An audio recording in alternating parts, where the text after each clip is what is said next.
That was great, everyone. I'm so proud of both of my podcasts. Good job, guys. John and Nick are Nate's other family. He got a divorce. We're the adopted kids. It's his second family when he goes on business trips. Hello, everyone. Welcome back to Duel of the Takes. Today, as Peanut Butter from BoJack Horseman would say, is this a crossover episode? Because we are joined by a brand new podcast. The hosts of that podcast, Mr. Nicholas Alexander and John Parolski from the Scary Box podcast. What up? Hello. Yeah, I also produce that podcast, so don't worry. We're not getting any major players here. This isn't a huge crossover event, but we're gonna treat it like it's one.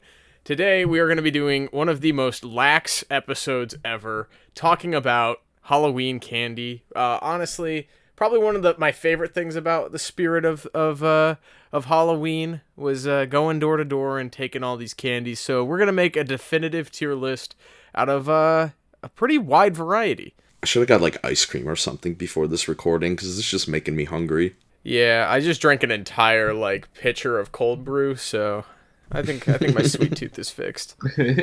Like on Duel of the Takes, we always have to establish the tiers before we can go in and start placing these. The bottom tier on here I really liked. It was Razor Blades, which is a nice little nod to a spooky piece of folklore, I guess, of Razor Blades apparently being hidden in Halloween candy, which has never actually happened. It's kind of a myth. That's gonna be Nick's next movie. Nick, are you gonna sneak razor blades in candy or something? You freak. As far as you guys know, no. Oh no, we're the victims. A tier could be good even when it's not Halloween. You know, if candy corn goes up there, I'm gonna hurt Nick. Please don't.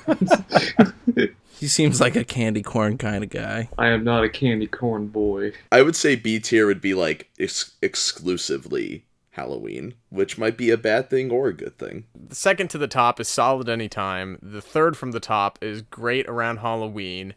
I think the top tier just needs to be goated. Yeah. Mm-hmm. Mid tier. When all the good candy is gone.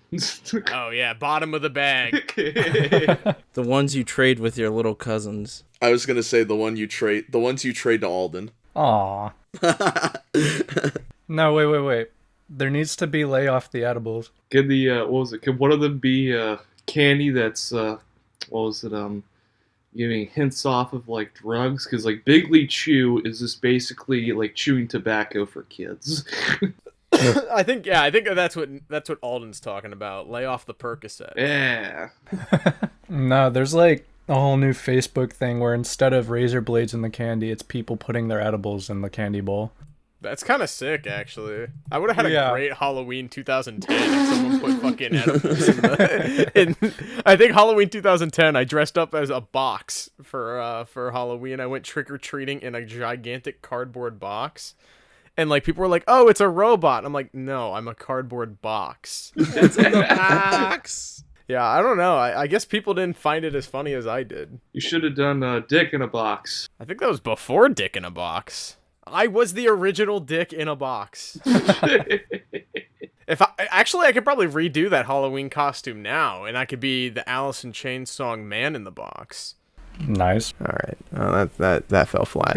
Yeah, that was awful. So the tiers we have established at the very bottom, razor blade tier. Then right above that, we've got lay off the edibles. Right above there, we've got trade deal cannon fodder, and then bottom of the bag. Great around Halloween, solid anytime, and then goated at the top. So we're starting off with probably the most polarizing candy bar of all time. We've got the Almond Joy. Razor blades. Whoa.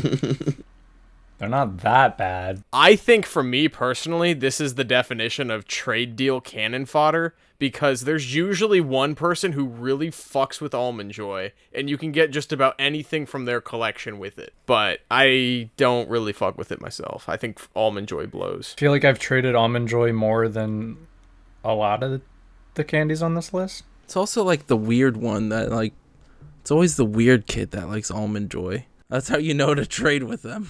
Well, yeah, it's the weird kid, but it's not the homeschooled kid because it has both tree nuts and coconuts in it, and those are two things that the fucking homeschooled kids are usually allergic to. Yeah.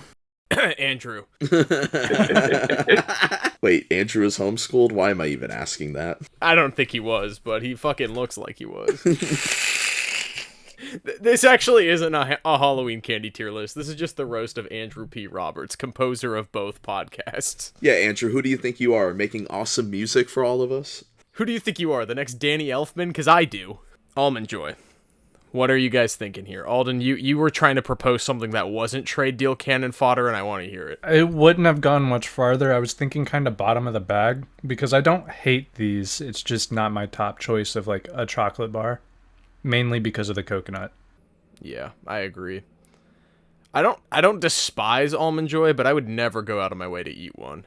Yeah, I'm not a fan at all. I think this is the best trade deal in the history of trade deals. Up next, we've got Baby Ruth. Shoutouts to the Goonies. Sloth, he loves Baby Ruth. Every time I think of Baby Ruth, I think of the scene from Caddyshack where they all freak out from the pool. Yeah, there's a Baby Ruth in the pool, and it looks like a giant log of shit, so they drain the pool. For me, like I'd put him at like bottom of the bag because I like Baby Ruth, but I will not go for it first. Yeah, I feel like it's this like awkward, almost like not complete Snickers. You know, it's like it's missing something. Yeah, I could agree with that. How many baseball-oriented candies are there? Not enough. Baseball is America's pastime. And so is candy. So Baby Ruth is going at the bottom of the bag for now. We are moving on to Butterfinger. What's the take here on Butterfinger? I feel like this is another polarizing one. Razor blades. It's already been spoken. I feel like it's a solid anytime. For me, I like it more on Halloween. I think Butterfingers are... This is... Okay, ready for the first hot take of the episode? Are you going to put it at GOAT? No. I think Butterfingers are better than Reese's. They're both peanut butter chocolate candies. I just think the texture of a Butterfinger is so much more satisfying than a Reese's peanut butter cup. What? The texture of a Reese's is the most satisfying. Why is the peanut butter so fucking, like, awkwardly fluffy? Like, at least Butterfingers... That's the beauty of it. It's magic. I don't know how they do it. Nate, are you just all about that crunch, bro? The one thing I don't like about Butterfingers is the fucking crumbs. Holy shit. They're like the Nature Valley bars of candy. But, I mean, the texture and the flavor is so much more superior in my opinion. But I think that this is probably bottom of solid anytime. Maybe top of great around Halloween. Come to think of it, actually, I can't think of a time I've just, like, gone to a store and gotten a Butterfinger. I feel like there's other candy bars that I would buy first, but, man, Butterfingers hit different, like, for me. I'm disgusted and appalled. Yeah, me too. How the hell do you think this is Razor Blades? It's flaky and falls apart on you. The peanut butter's not nearly as good as a Reese's. So was it Wreck-It Ralph that used like peanut brittle as a I don't know if it was a weapon or just like I don't remember. I can't remember. There was a movie, a kids movie of some sort where peanut brittle was supposed to be heavily avoided. Oh, Cloudy with a Chance of Meatballs. I remember had like the peanut brittle because the girl allergic to it. Yeah. Just got puffy and shit. Wow. Oh, man. All right. Well, Butterfinger going in the top of great around Halloween time for now. Up next, we've got candy corn. I feel like this is a seasonal staple. Yeah, only good around Halloween. I think I have to say it's great around Halloween. I definitely stock up on this and have it for 6 months out of the year, but... What the fuck? I love candy corn, but, dude, I don't know how much you're stocking up, because I feel like... Not much, just a few bags. I have a polarizing take. All right. I hate this candy. Every year, I try it again and I give it a chance and I just don't like it. I feel like I can only eat like 2 max before I'm just sick of it. You accidentally eat it because it's the only candy around. Bruh. No, dude, I seek this shit out around Halloween. Like, so do I. Sometime over the next couple weeks, I'll probably go to the store and buy like a 2-pound bag of this shit because like it screams the holiday. It's crucial to the atmosphere and the ambience of the weather getting colder and spooky shit going on with like kids in masks and I don't know, watching scary movies. Gross. Can we talk about how much better the mixed ones are that have the pumpkins in them? The pumpkins go hard. It's like eating a Flintstones vitamin. Hell yeah, dude. It's great around Halloween. It can be at the bottom of great around Halloween, since there seems to be a little controversy, but it's definitely like the seasonal. I didn't expect such a great divide there. Oh boy. Razor blades. I just got PTSD. Up next, we've got fucking dots. I don't know if this happens to you guys, but do you ever, like, around Halloween when you went trick-or-treating and then dots are in your bag, do you ever forget what dots taste like? And then you taste them and you're always disappointed? Yes. When I was, I think, probably 13 or 14, it was like the last time I went trick-or-treating, and I went with a group of buddies. We only hit a couple of houses, and then we went to my friend's house and watched Nosferatu instead. But I got some dots, and I was like, hell yeah, I'm going to eat some dots and watch Nosferatu. This is a great night. Happy Halloween. And the first one I popped in my mouth, it must have been stale or something.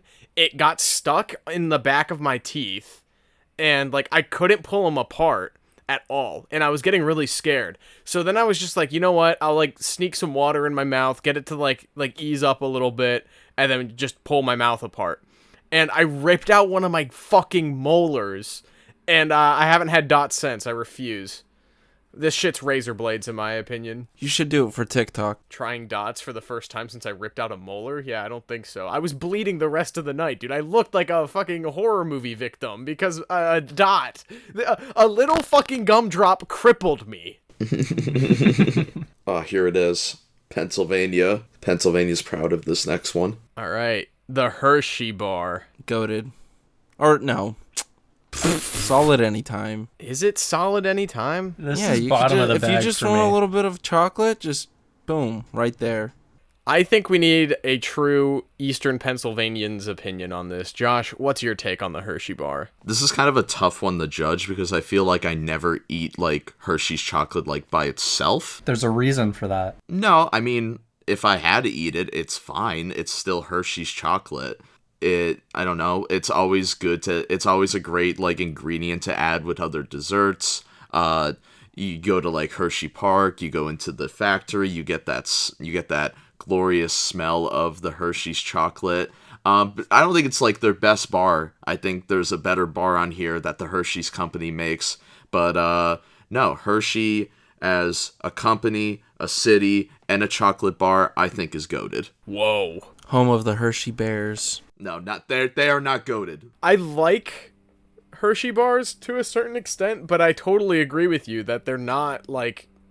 I mean, it's so like just whatever. It's like the middle of the road for me, where it's like it's great with s'mores, like around summertime. You know, you're making some marshmallows over the fire. You gotta have the Hershey's chocolate on standby. If you don't, you folded. Like it's just part of the situation. And then, like, yeah, in your Halloween basket, like, yeah, okay, like, you know, you got this at the bottom of the bag, and you're like, oh, yeah, hell yeah, Hershey, I'll crush this.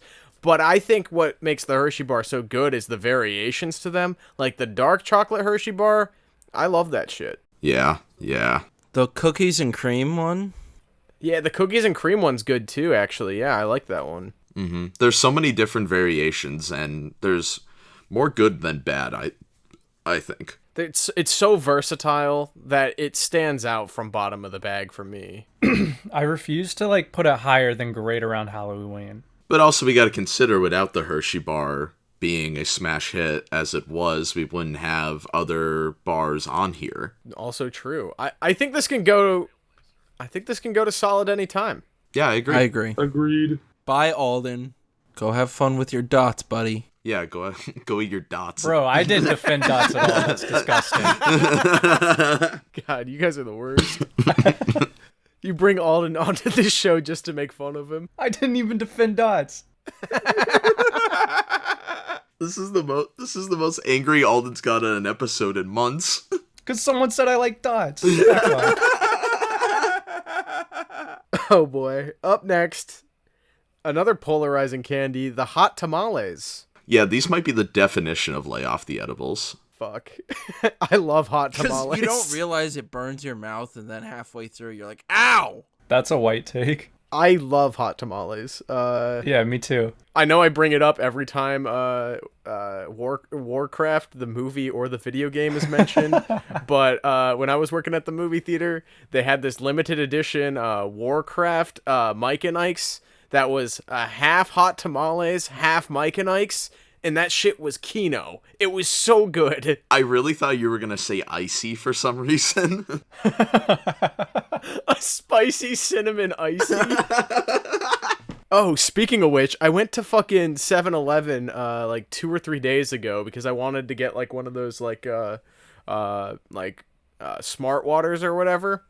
And when I was walking by the icy machine, they had a pumpkin spice latte flavored icy. Jeez. What? I was like, what the hell are you doing? This is insane. We've gone too far. Anyway, what are we thinking for hot tamales? Is it truly a lay off the edibles candy? For me, it's lay off the edibles or razor blades. I've never been a fan. What? I don't think it deserves razor blades. It definitely doesn't, because there's still, even if you don't like it, there's still a fun of eating it with your friends on Halloween. Yeah, it's like if you wanted to go through different levels, you do like hot tamales and then warheads, and you guys shove a bunch of warheads in your mouth. And then you snort a pixie stick? Yeah, I remember that. Yeah. That's a good Halloween time. You don't crush the Smarties and then snort them. No, we smoked those. That's how our generation got addicted to vaping, was crushing Smarties and trying to inhale it. My aunt broke her toe when I was little because me and my dumbass cousin were trying to crush him outside, and she's like, "Are you smoking Smarties?" And then she ran at us and stubbed her toe, and it was bloody and purple. Were you guys like in stitches? Like, were you laughing your asses off? Yeah. So it sounds like hot tamales are probably going and lay off the edibles then? I'm good with that. Mm-hmm. All right. Up next, the Jolly Rancher. We could finally talk about Jolly Ranchers in a positive light. Maybe. No, definitely. They're goated. Goated? Wow. They're goated, yeah. I don't know, because I don't like all the flavors. Personally, I'm not someone that sorts out my Sour Patch Kids, so I love all the flavors of Jolly Rancher. Wow, I really got called out there. I actually like all of the Jolly Rancher flavors to a certain degree. I think there's definitely better ones. I have preferences, of course, but it's like all of them are still good. Does this count the gummies? Sure, but those are going in lay off the edibles. The traditional hard candy Jolly Rancher, to me, is at least solid anytime. For sure. Just because, like, it's one of those candies you can just leave out in a jar around your house and like, oh yeah, I want something sweet. Like, you're not going to crush 12 of them in a sitting, probably, but, you know. Hey, Nick, if I ever act in one of your films, I only want the blue and red Jolly Ranchers in a bowl in my trailer. That could be done. That grape one, nah, it's all right, but yeah, not about the grape. Now I just like that taste, like any kind of like grape, like maybe it's because like my favorite drink like growing up was like grape flavored Kool-Aid, and I just can't like do anything grape flavored anymore. Josh was on that purple drink back in the day. I love the grape flavored Jolly Ranchers. Those are probably my favorite, and then watermelon, and then cherry, then blue raspberry. Green apple can probably go like at last for now. I think it's definitely solid anytime. At the very least, it has to be. Because if somebody offers me a Jolly Rancher, I'm not refusing. If someone offers me a Hershey, I might refuse it. That's what I'm thinking. I'm thinking Jolly Ranchers might go over a Hershey bar. Yeah, I will never decline a Jolly Rancher. I agree with that. Hey, do you guys think it'd be a good idea to put like Jolly Ranchers in the freezer and then add them to a cocktail instead of using ice cubes? Yes. I don't think they have a great thermal mass. Whoa. That's some science shit, dude. I don't even know what that means. Up next, Kit Kat. Goat. Solid anytime. I think it could be goated, but it's not in my like top 3 on this list. That's fine, because we can still have others goated with it. The great around Halloween's now confusing me because I feel like we're going to have a lot of candies and goated and solid anytime coming up here. Well, we're talking about variations of these two, right? If we are, the white chocolate Kit Kats, the fucking Halloween ones, chef's kiss. Solid, like, so good. I don't think I ever had the white chocolate Kit Kats. Definitely like search them out within the next month. Interesting. I'll have to look into that. They make them year round now, but they're actually like white. But then around Halloween time, they're orange, and they're so fucking good. Yes. John, you want to talk about all the variations of Kit Kats? The only other one that I've had that isn't the original or the Halloween one is the dark chocolate one, or I think they call it like midnight something. It's good. You want to know what's top? Green tea Kit Kats. Oh yeah, I've had those too. Those are good too. The strawberry, I think they're strawberry. I don't know. There was a limited edition one that was also really good. Where's the candy from Olive Garden on this list?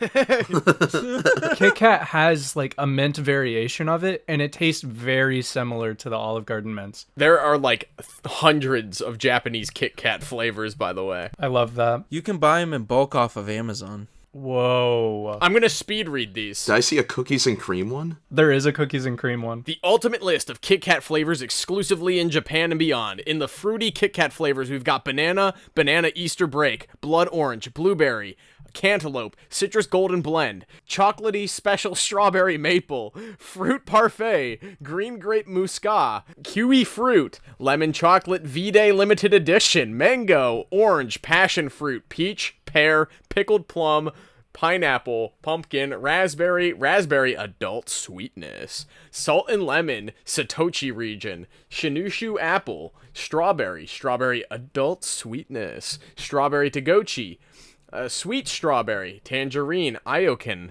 triple berry, watermelon and salt.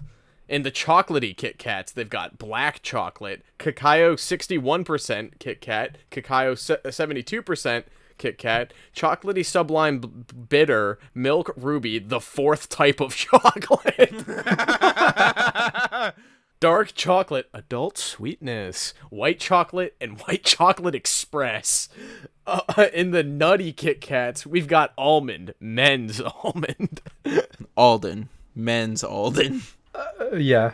Almond and cranberry, chestnut, waguri, chocolatey pistachio and raspberry, sakura and roasted soybean. And then in the tea-flavored Kit Kats, there's chocolatey sublime matcha, chocolatey special matcha in Kanako, Hajocha taste roasted tea, iced tea, matcha almond berry, matcha green tea, matcha taste, the power of matcha, green tea leaf taste, strong matcha taste, Yuji matcha from Kyoto, royal milk tea, sakura matcha, and sakura. And then in the boozy Kit Kats, so they have some that are alcohol infused. They've got the amazake flavor, the rum raisin, sake Mazuzumi Toyoma Prefecture, Sakura sake mini, candy and dessert flavor. As if these all aren't candy and dessert. Jeez Louise. Okay. Adzuki red bean taste, bakeable custard, black sugar kakudo, blueberry cheesecake, brown sugar syrup, bubblegum with blue chocolate, cafe latte, caramel and salt, caramel macchiato, cinnamon cookie, cookie dough Kit Kat, cookies and chocolate, cookies and cream, cookies plus, for, I guess the Patreon followers of Kit Kat. Honeycomb, Ikanari Dango, Kobe pudding, Momije Manhu taste Hiroshima edition. Kaboom. Red bean soup, sesame seed bun. What the fuck? Who wants a sesame seed bun flavored Kit Kat? Strawberry cheesecake, tiramisu, beet from some other shit. Candied sweet potato, cucumber, edamame soybean, grilled corn, mashed edamame beans, potato, sweet corn, sweet purple potato, and veggie in the miscellaneous and weirdest flavored Kit Kats. If this hasn't been weird enough to you yet, buckle up. Apple vinegar, chocolatey special butter, ginger ale, hot Japanese chili, lemon vinegar, pepper, ramune, rosé, soy sauce, Tokyo limited edition, soybean flour, or kanako, toasted soy, wasabi. John, you wanted to talk about all the Kit Kat flavors. That's as many as I can think of. I think that's goated, though. I mean, I've had a lot of those flavors. Not the ones that you couldn't pronounce, though. Yeah, I've had a lot of Kit Kat flavors, and I've only been disappointed once. Okay, and how was the roasted corn flavored Kit Kat or the sesame seed bun Kit Kat? You fucking pretentious Kit Kat eaters. Honestly, I want to try the sesame bun Kit Kat. See, me and Alden get along. Weren't you just roasting him for defending Dots, which is something he did not do? Correct. That's what I'm saying. Uh-huh. Are Kit Kats going and goated? It sounds like they are. Throw them up there, baby. Are those Skittles? Anyway, what's everyone's take here on M&Ms? Again, we're going to have to talk about the variations, but... I'm not, like, a huge fan of the regular M&Ms. I'm definitely a variation fan. Peanut M&Ms are the best. Have you guys had the peanut M&M mix, where it's the peanut butter, then the peanut, and then a normal one? Yeah, those are good. Those little bags are perfect. I really like the, I think they recently made almond M&Ms, which is just chocolate-covered almond. Like, it's nothing fancy, but that was solid. Alden M&Ms. Chocolate covered me. Alden's bathwater coated M&Ms. Yeah, I feel like these are kind of solid anytime, because if the normal ones don't do it for you, there's probably one that will. They've made, like, everything from, like, pretzel-flavored one, like ones with little pretzels in them, to... I think they even have a popcorn one now, because whenever I go to the movie theaters, I like to get M&Ms and, you know, mix them in with my popcorn. I know that that's a controversial stance, but I like the concept of M&Ms too. The fact that they were made during World War II, so you could have chocolate that wouldn't melt in your hand, even though now the cheaper candy coating melts in your hand. So it's kind of cringe, but what they were made to do was to not melt in your hand. So that's kind of cool. M&Ms and cookies. Hell yeah. Baking with M&Ms. Baking with M&M. It's the new show on Travel Channel. I never go out of my way to get M&Ms, but when I do have a bag, I'm like, oh, okay, I'll have a couple. And then I end up eating the whole bag. I think they're solid anytime. Yeah, I agree. I don't think I can sway everyone, but I'm not that strongly opinionated against them. I feel like Milk Duds are a little polarizing. What's everyone's put them stance right here? next to Dots, where they belong, in hell. Whoa, I think they're like great around Halloween because I don't want to eat them anytime else. I could also see them as trade deal cannon fodder. Every friend group has that guy that's like in love with Milk Duds, and I happen to be that guy. They're probably one of my favorite Halloween candies. I'm usually trading Milk Duds, but I respect them. For me, I'd put them at like bottom of the bag. Like for me, it's not like something I look forward to, but it's like if I found it, like I guess I'll eat this. It, you know, wasn't disappointed. Yeah, I could see that. Milk Duds are going at the bottom of the bag. Up next, a seasonal surprise. We've got Nerds. So they just came out with Chewy Nerds. Have you heard about this? No. They are delicious. They're like they're kind of like, I don't want to say like Gushers, but because there's like no like liquid inside. But, like, there's, like, little nerds, like, around these, like, gooey candy type. It's hard to describe. So, like, years ago, they used to sell something like this at one of my movie theaters where it was, like, this long, like, strip, and then there'd be nerds sprinkled all over it. Nerd ropes. So, it's a nerd's rope, but it's, in little, like, I don't know, in little, like, gusher type shapes.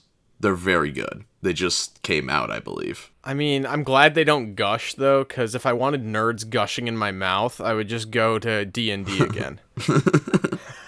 I did not like that. I really like nerds, but they definitely feel the most unhealthy on this list. What? They're just pure sugar in your mouth. Yeah, they hurt my teeth a lot. They're a cavity and a half. I feel like as a kid, I really liked Nerds because it looked like the little pebbles at the bottom of a fishbowl that you could eat. Because I always thought the Yeah. pebbles at the bottom of fish bowls looked really tasty. And then Wonka was like, "Yo, we got Nerds." And I remember the first time I had a Nerds rope, and my life changed forever. I was like, "Holy shit!" It's like jelly candy covered in like the pebbles at the bottom of a fishbowl, and now I'm eating it. It was great. I think they've gotten worse the older I get, though. I would not really like if I had a box of Nerds, I'd be like, oh hell yeah. But if I like had like one of the full sized ones, I'd eat like half of them and then like put them in the pantry for 9 months. Those tiny boxes of nerds, I would just take like a shot. Yes, yeah, totally. My first shot, the grape Nerds box, like the mini Halloween ones. They are great during Halloween. Like they're a really good thing to give out trick-or-treating wise. Yeah, they're also fun around Valentine's Day, too. They make a resurgence True. when you have to give Valentines to everyone in your class, even though, like, you don't like everyone in your class. The red ones were lit. I really like the pink flavored, but I also like the grape. But the pink, so good. Pink slaps. I think these are great around Halloween, and I think they're a little more socially acceptable than both Butterfingers and candy corn. Yes. Mm-hmm. Up next, I think this is probably going to be in some people's top 3. We've got Reese's Peanut Butter Cups. Goated. Go. This is goated. This might be the best one. This is a solid anytime. This is whenever I eat a Reese's and get reminded of its greatness. The variations, guys. And the variations. There's The not a bad Christmas variation. Tree, the pumpkin. There's something different, I tell ya. It's a conspiracy, I tell ya. You want to hear the conspiracy theory behind why Reese's are better around the holidays and when they do the seasonal ones? Because they put crack in it? Well, yeah, in theory. They make them better then. The factories mass produce more of them and put more effort into manufacturing. So that way, when it's not the holiday season, people are more inclined to be like, oh yeah, that's right, I love Reese's. And then they get the underwhelming ones that have been sitting in a convenience store since 2017. And those ones aren't as good. But then the fresh ones made around every holiday go so fucking hard every single time. They're so good. And then you end up buying them and being disappointed any other time of the year. I don't know about the disappointment. I can eat Reese's any day. All right, well, something that's definitely disappointing about these is the fact that they sell Reese's peanut butter in a jar and it's not even the same peanut butter. That doesn't count. Wait. Why do you want Reese's peanut butter in a jar? The whole point of the Reese's peanut butter cup is a candy with peanut butter as a factor. You don't want the actual thing to become peanut butter. A supplement. Bro, that's fake because Reese's Pieces are all peanut butter. Oops, all peanut butter. Yeah, they sell Reese's where it's a peanut butter flavored chocolate surrounding the peanut butter. Reese's Pieces are cool, but why are they they're not my first variation to get. They're my only variation to get. No, Reese's Pieces suck. They're garbage. What about Reese's Puffs? We explained that Reese's Puffs are awesome. Peanut butter chocolate flavor. Reese's Puff. Eat 'em up, beat 'em up, beat 'em up. I mean, I feel like they have to be goated. I don't personally think they are, but Throw them up there, baby. They're better than Kit Kats. I feel like, yeah. No chance. John, do you think they're better than Kit Kats because you were the second biggest Kit Kat enthusiast? Yes, I think Reese's are better than Kit Kats. Betrayal. All right, up next, we've got Skittles. See the rainbow, taste the rainbow. Eat the rainbow. Berries and cream, berries and cream. Lick the rainbow. Support the rainbow. Yeah, so we got Skittles. I feel like these were awesome when I was a kid. I used to eat them year round. At the swimming pool, you go to the concession stand during the adult swim or lifeguard break, and you're like, oh yeah, dude, I gotta get me some Skittles. But since then, they've gotten worse. I think the actual candy's gotten worse, not just my palate. Bruh. Bro, Skittles, vodka, and Sprite is pretty good. I strongly agree with Nate here. I will still buy sour Skittles over pretty much any candy when I go to a theater or something. Sour Skittles are pretty great. They taste awesome. The flavor's there. But dude, my tongue is I have Burns. Yeah, you can't feel anything. Yeah, and it's all bumpy and bleeding in some parts. That's torture. Honestly, Bro, I think I'm sorry you're built wrong, but sour Skittles alone put this at goated for me. I think Alden's the one built different. Everyone I know has that same problem with sour Skittles. I don't think it's goated. You ever stick your hand in a jar of Skittles thinking it's M&Ms? No. Yes. Yes, you're disappointed. Yeah, it's always a disappointment because you always. I'm never disappointed with that. When you see that first, you always think, "Oh, it's M&Ms," unless you're Alden. No, legitimately, I think I accidentally became a chocolate snob sometime when I was a kid because I just prefer random sugar candy over chocolate candy. And M&Ms are no exception. I really prefer Skittles. I have nothing to say to you, Alden. This sounds like it's getting controversial. It sounds like Skittles are a little on the polarizing side. How about we all go around and say what tier we believe Skittles belong in? John, you take it away first. At the bottom of solid anytime. All right, Josh? The top of bottom of the bag. Yeah, I actually agree. Top and bottom of the bag. Nick, where do you think Skittles belong? Near the bottom of probably good around Halloween. Alden, you think they belong in Goated, correct? Yes. That averages out to better than Butterfingers. Congrats, everybody. Skittles have risen up. What's your guys' views on Snickers? One of the best Super Bowl commercials with Betty White. Oh, yeah, you're right. Yeah, I do like that campaign, You're Not You When You're Hungry, but I don't think a Snickers bar has ever made me any less hungry. That I completely agree with.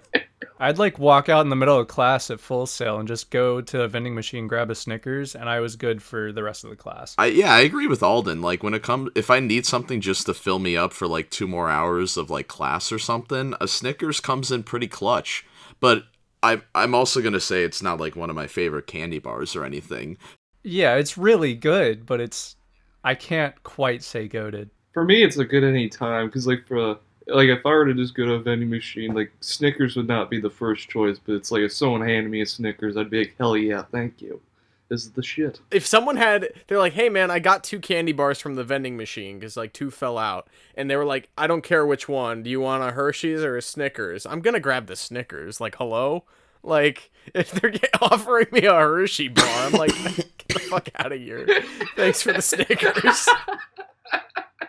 I could kind of see the argument of a Snickers being goated, though. That caramel, like, it's a great supplement, as John says. No, the combination of it is perfect. I think the nuts take away from it. Like, I think it adds one element too many. Much, yeah. I don't know. I mean, it like reserves it for the people who aren't allergic to nuts. True. On Halloween, it's not even trade-worthy. Like, certain people would just give them to you. Yeah. Sorry, homeschooled kids. No Snickers for you. Thank you for the Snickers, Steven. Sorry, kid with the inhaler. No Snickers for you. What about between Jolly Ranchers and a Hershey bar in solid any time? Or is it better than Jolly Ranchers? I think this is fine.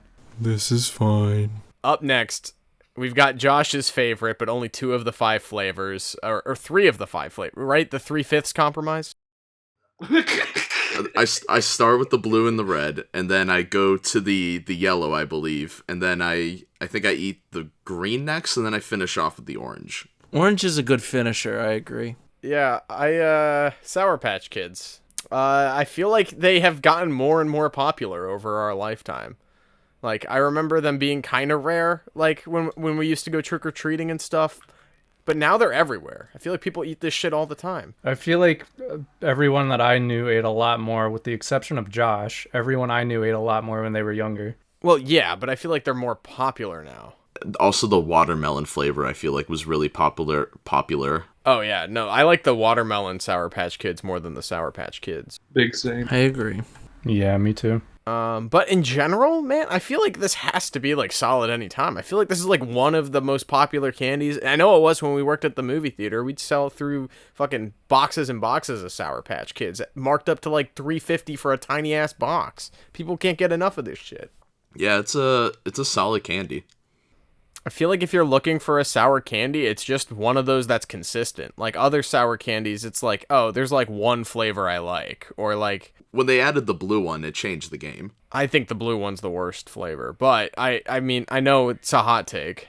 Whoa. Where would you put it in, like, solid any time? Because I'm thinking, honestly, behind Jolly Rancher. I'm trying to think, like, okay, if I were offered a Snickers or Sour Patch, I think I'd go with the Sour Patch. Yeah, it would be behind Jolly Rancher for me because I like more flavors in the Jolly Ranchers than I do in the Sour Patch.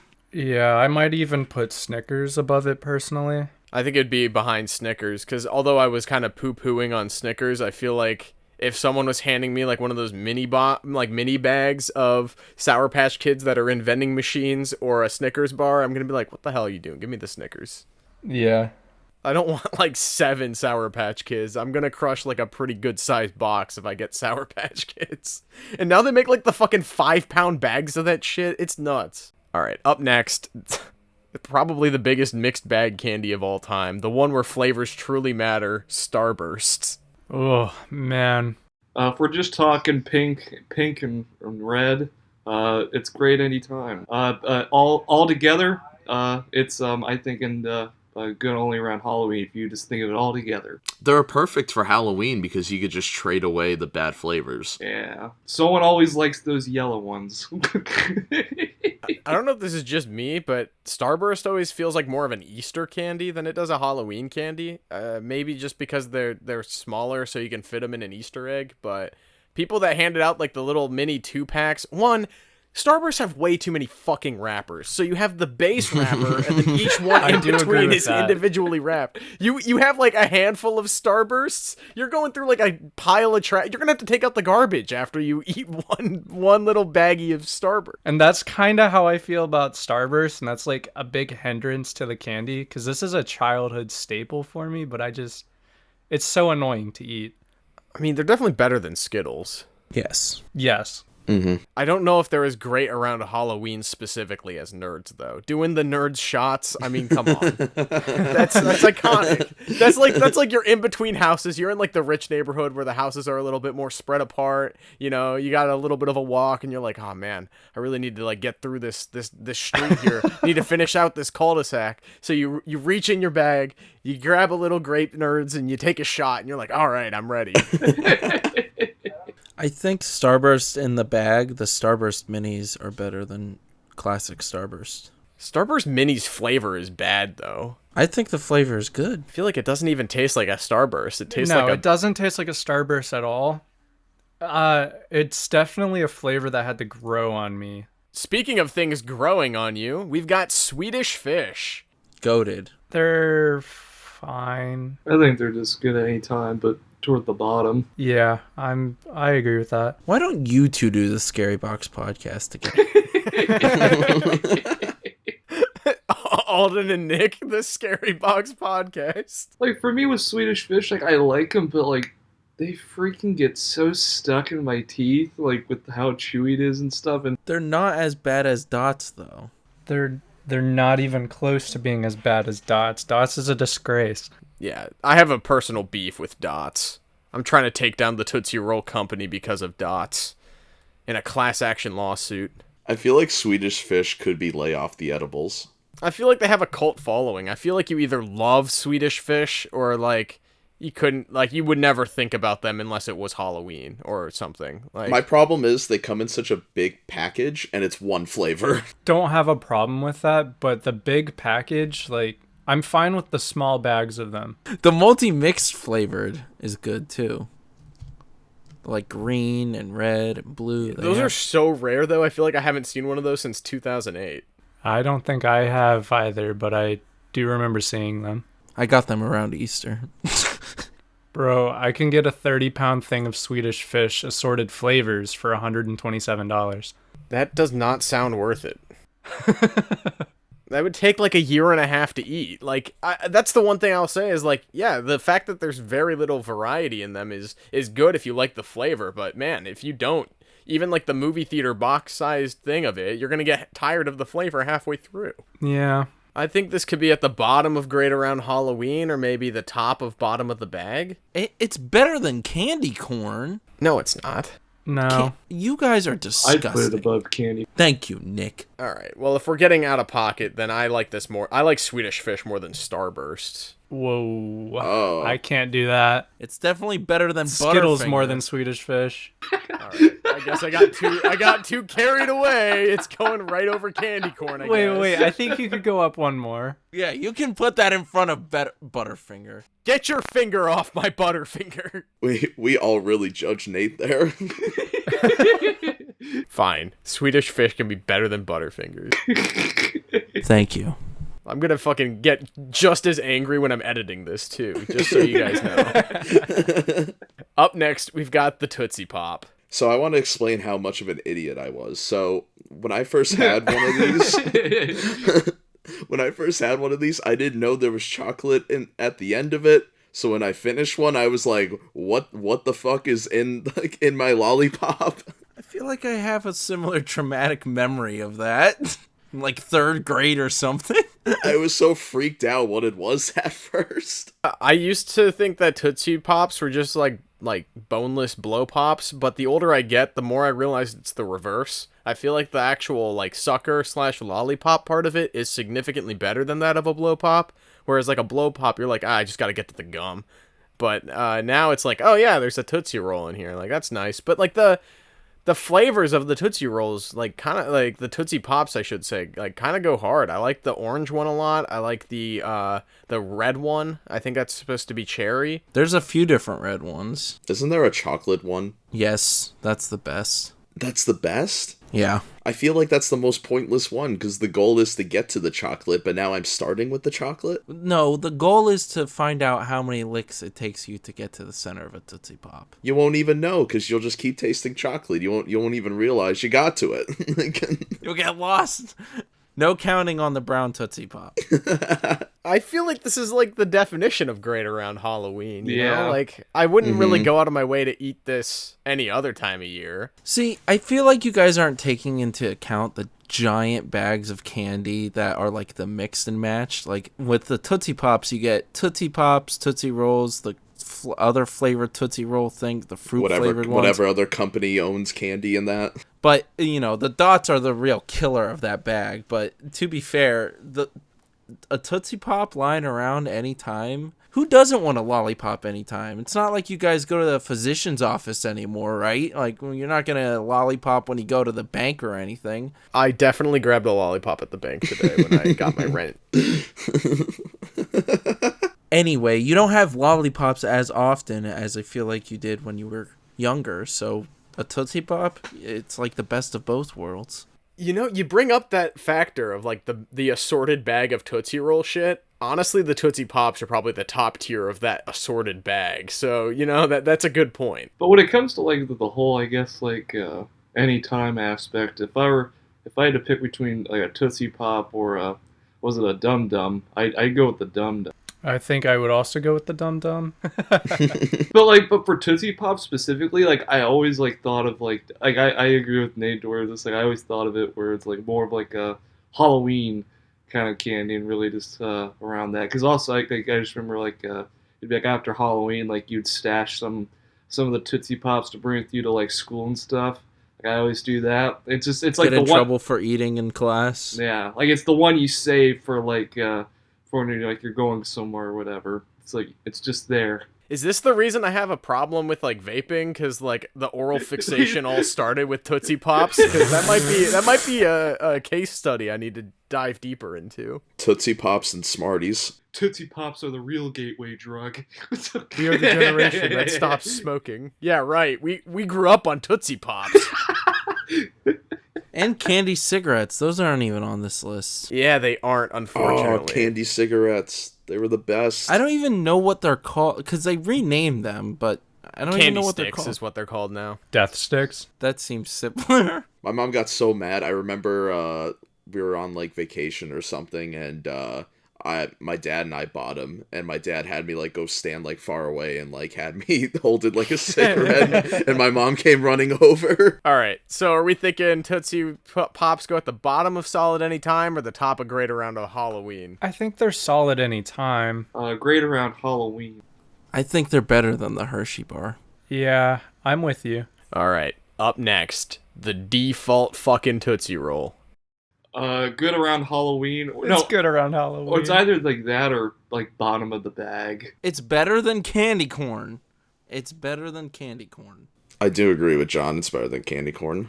I disagree with John. The default flavor makes me sick after a while. Put this wherever you want. I don't even care. All right, throw it at bottom of the bag. I think actually Tootsie Rolls are perfect trade deal cannon fodder. Again, like Almond Joy, there's always that one person that just goes like nuts for Tootsie Rolls. And so you can like, you know, you can be like, hey, I'll give you 5 Tootsie Rolls for like 1 Twix or something, or like a Reese's. And they're like, yeah, okay. So you can get like the good stuff from the shitty Tootsie Roll. The Tootsie Roll is like the penny of like the economy that is trading around Halloween time. You know, it's like if you have enough of them, you can really get whatever you want. But, you know, 15 Tootsie Rolls for a big league chew, like that's tough. That's hard to handle. Pick up the Tootsie Rolls. Yeah, you do typically get like a handful of Tootsie Rolls from a bowl rather than just like a singular one. Wait, say Tootsie Roll one more time. Tootsie Roll. And then you have to unwrap them, like the Starburst problem. It's a twist, though. You can just pull both ends. Yeah, Starburst needs to do some freaking origami shit. Is Twizzlers on the list twice? Yeah, well, we'll get there when we get there. Twix is goated. I think Twix is just a better Kit Kat. It adds caramel to a cookie instead of the wafer, and the chocolate tastes better in my opinion. It's thicker. It's more prominent than on the Kit Kat. I love the whole campaign behind it being, is the left bar or the right bar better? Like, they're the same freaking bar. Well, oh no, Parolski, no, because here's the thing. Oh my goodness. Is this a Scary Box podcast? Is this a Nick's conspiracy moment? No. Like, was it a? It's weird that you like. I forgot about the whole campaign thing, and because was it a? When we were shooting last night, like we were talking about candies and stuff, and Jaden like went on like a small little rant, like trying to convince me there's a difference, because he's like, I always like the left ones more than the right. I'm like, how can you tell? Also, like, to me, I always got confused by that whole campaign, because I'm like, I mean, doesn't it change like which one is which if depending on how you hold the bag? like what if you just got confused? Like, oh, I like the right ones, but you're really a left. You know? I don't know. It always weirded me out. I'm a true Twix centrist. All I want to do is grill, so I bite into both at the same time. Yeah, me too. No, and I also love that no. Okay, That's a it hot can't be take. up there. Back that up. Twix are better than both Reese's and Kit Kat. This isn't even Twix up for are debate. better than Kit Kat. I'll give you it's better than a Kit Kat. Okay, I'm fine with this. I don't think it's better than a Kit Kat, but I'm not upset at it. I don't know. Whenever I'm at like a convenience store or whatever, if I'm grabbing a candy, it's most likely a Twix. I feel like that might just be me, but dude, it's such a solid candy bar. It is. We got Whoppers. I think this is another polarizing one. I personally love them, but they're malted chocolate bars or balls. They're not better than hot tamales, but I don't think they belong in razor blades. For me, this would be what was it? They're trading. I always traded the Whoppers. Yeah, these If were Tootsie big Rolls trade are ones. a 1 cent piece, if that's a penny, I feel like Whoppers, because there's 3 of them, that's a quarter.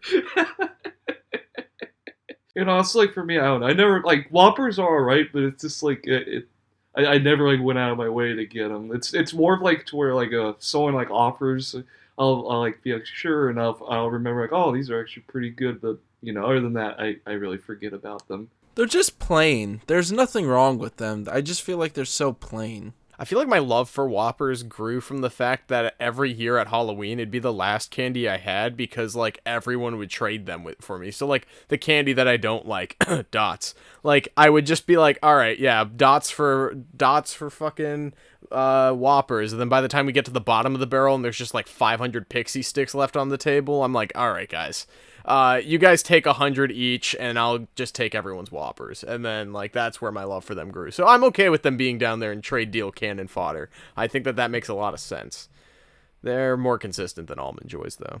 What's our take here on Twizzlers? The iconic strawberry licorice, but they also have the cherry ones that you twist and pull apart, and then there's the black licorice, which in my opinion is the best, but...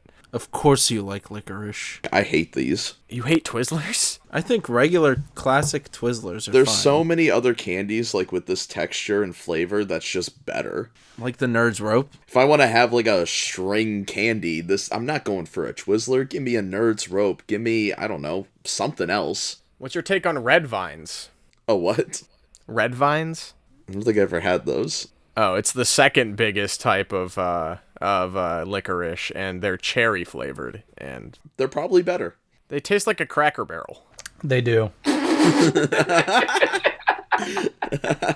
To reel it back in, I think Twizzlers are solid anytime. I feel like they're great at the movies. They're great year round. I feel like they're pretty popular. They're everywhere. I think they could probably be at the bottom of solid anytime. Like, I'd put them below Hershey. Me too. I agree. Alden, what's your take on the Twizzler? They've definitely grown on me, but they're still not that high on this list. Below Hershey's, at the bottom of solid any time. Up next, we've got the 100 grand bar. Great around Halloween. For me, like, it would be at my top because I always got surprised with the 100 gram bar. Right? I think they're underrated. They definitely are. What was it? I know everybody's about the Crunch, but if I had to pick between Crunch and the 100 grand, 100 grand. I like Crunch, but with Crunch, like the bars, I've always never been. I like the bites more. I've grown to like those. I think back to my theory of trade deal cannon fodder. 100 grand were the $100,000 bill. You know, like it was a powerful token in your tool belt. It when is trading. because everybody wants it because they forget what it tastes like. And they're pretty rare. Like, I feel like you only get, like, maybe one or two in the entire trick-or-treating expedition. That's the really old widow in the super big mansion. She's the one who always has a bunch of those. I feel like you went to her house a lot, even when it wasn't trick-or-treat time, wasn't it? Isn't that right, John? I'd still show up in my costume. I could see it great around Halloween time, yeah, because I feel like you only see them around Halloween time. I don't think I've ever seen 100 grand in the wild, except... Except when, like, someone's, like, leaving the office or something, and, like, you know, or, like one of the teachers is retiring, and they're like, hey, I'm gonna give you 100 grand for retiring, and they're like, oh, a pension? And then they just give them a fucking chocolate bar. That's the only other time I've seen one. I shit you not. Oh, wow, 100 grand? I'm gonna send my kids to college? Oh, psych. Here's a chocolate bar. Alden, where do you think the 100 grand bar belongs in great around Halloween time? I don't. I definitely think they're bottom of the bag. That's where I'd probably put them too, if not trade deal cannon fodder. But I know They're better than Butterfinger. Up next, we've got Three Musketeers. This is goat. I agree. It's so plain. It's like a Whopper that's soft. It's so simple. I think this is better. It's simple, Nick. Simple is better. Yes, simple is better. I think it's actually on, and this is a hot take. I think it's better than Reese's. I agree so much with John right now. I can't believe it was so fastly like goated from two panelists. This is disgraceful. I don't even want to be here anymore. I'm leaving. What's the last time you had a Three Musketeers? They're always the ones I trade. I love them. I think they're so good. They're fine. There's nothing special about them. Is it just a white guy from Ohio thing? Like, I fuck with Three Musketeers heavy. There it is. We figured it out. Yeah, World's this is greatest very detective. Ohio. I will say I don't normally go out of my way to buy a Three Musketeers. I feel like it is like a seasonal kind of candy bar for me because there's a variation. I feel like I was talking about this the other day. There's like a spectrum here. There's Three Musketeers, which is the purest. You just like the fucking fluffy chocolate filling. And then there's, like, the overly complex Snickers bar. And then, like, there's the Milky Way, which is just the caramel and the fluffy chocolate shit. The Milky Way is the perfect mix of the two, in my opinion. The Three Musketeers is like, too polarizing because it's too plain, and the Snickers has too much going on for others. The simpletons like myself and Nick, the white guys from Ohio that like the Three Musketeers. But then there's also the fucking Baby Ruth, which is somewhere in that mix, and I don't know how it works. It's like the parallel universe version of a Snickers. I'm sorry, Three Musketeers is just the definition of bottom of the bag for me. Especially if it's a bag full of other, like, candy bars. Other good candy? Yeah, I agree. All right, well, it's better than Baby Ruth. Yeah. It's all right, Nick. Can't win them all. Can't win them all. Like Halloween being number 2. Up next, Airheads. Josh, take it away. Oh, how did you know? You are what you eat. What flavor was the white Airhead strip? It was mystery. So what they did at the factory is before they sent these ones to get food dye added to them, it was just an assorted flavor. Sometimes it would be blue raspberry or strawberry or watermelon. It literally was a wild card. It could be any of the ones being produced at time. I loved that flavor. That means you loved every flavor. I think that means I like every flavor. I think they're solid anytime. They are at least solid anytime. During the summer, like I would have to stay at my grandmother's. She'd take me to the convenience store, and I would always get the mystery flavored Airhead. I don't think I got any other flavor. I feel like this is the definition of fucking bottom of the bag for me, dude. Airheads made it all the way to Christmas time. I don't agree with that. It's just shitty taffy. It's like artificially flavored, disgusting taffy. It has a better flavor than a fucking Twizzler. It ain't no Laffy Taffy, that's for sure. Bro, at least I can actually taste something when I bite into these. I feel like Airheads taste like the fucking like cleaning solution that people use to clean their bathrooms with, and like it's in the shape of a taffy bar. It's gross. I loved them when I was a kid, but dude, when was the last time you ate an Airhead? This shit's terrible. It's not even food. You know what? You're an Airhead. Yeah, I feel like you're the airhead here. Yeah, for real. All right. Nick, what's your take on the Airhead? I loved him as a kid. Blue and green. Loved him. I don't know. They're great around Halloween. I knew that. I always loved them around then. But other than that, when You can eat them like different ways. You could like roll them up like a blunt, or you could like. Okay, where the hell are you guys trying to put this in solid anytime? I want to put it at the top, but I feel like that's a hot take. No, I agree. You could put it above Twizzlers at least, because I think it does have a better flavor. I've never. If we're not putting it at the top, it's got to be above Sour Patch Kids. I don't drink like bathroom cleaning products like Nate, so I can't compare that taste. It's a tough comparison. Speaking from experience, it's not the same. Go either under Jolly Rancher or under Snickers. Which one do you guys feel fits the mold better? PSA, don't drink bathroom cleaning products. Under Snickers. Snickers. Up next, I've never gotten this on trick-or-treating before, but Big League Chew bubblegum. I think I've gotten a trick-or-treating once. I think it's really good, but there's a time and a place to chew on the gum. Like tobacco. Well, this was to say, what was it? I put this in the edibles one. Yeah. Probably at the bottom. Yeah, I mean, it's literally just dip for kids. Feel like you'd take hot tamales over Big League Chew. Big League Chew supports like the worst kind of addiction. Dip. It's not the worst. It's a bad one, though. Not the worst addiction, I shouldn't say that, but the most annoying? No, I shouldn't say that either. I feel like kleptomania is more annoying than dipping. I've never had I think like Nate, like I've never gotten Big League Chew during Halloween, but I'm just thinking of like just when in baseball, Playing as, like, baseball, a kid, dude. Center field, chewing on the big league. you just like have it stuffed in your back pocket and just chewing on that shit the whole time. I love Big League Chew. See, we're not from Ohio, and we weren't forced to play baseball like the rest of you guys. It's America's pastime, damn it.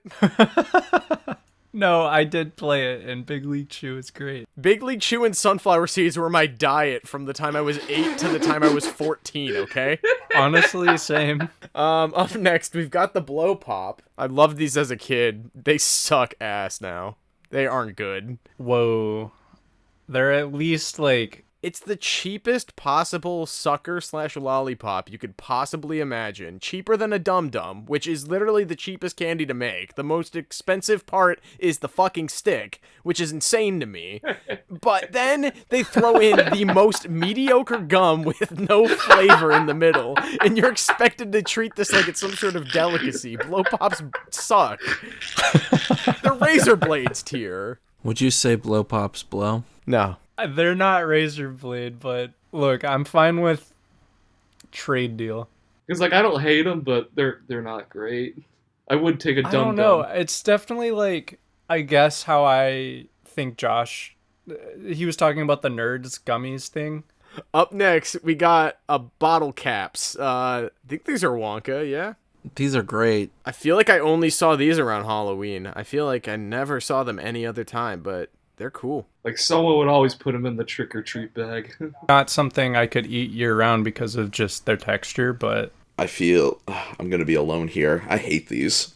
I knew it. I was going to call it. I knew it. Me slowly trying to get off a soda addiction also makes me hate these even more. I feel like bottle caps are kind of like, I feel like they could honestly go and lay off the edibles because I have so many fond memories of them, like Hot Tamales and Big League Chew, where it's like, yeah, you only see them like a certain time of year or in a certain situation, but it also replicates like prescription drugs, because like you don't normally get the whole ass box, like a movie theater like sized box of bottle caps. You usually got those really awkward tiny little sleeves with 2 capsules in them, and your fingers are crossed and you're praying to God you have cherry cola, but it's just 2 oranges, and you're like, fuck.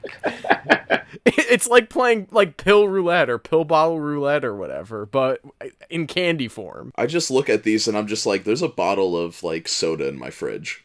Yeah, I never really got the soda flavor kind of thing from them, but I do like them. Just only once a year. They'd be like bottom of the bag for me. Like I would always like save them for last. I just forget they're there, but be like, oh, okay. They're always in the bottom of my bag, or I trade them. They are a good trade. I feel like they're the dime of the trade deal currency. Mm-hmm. Oh, yeah.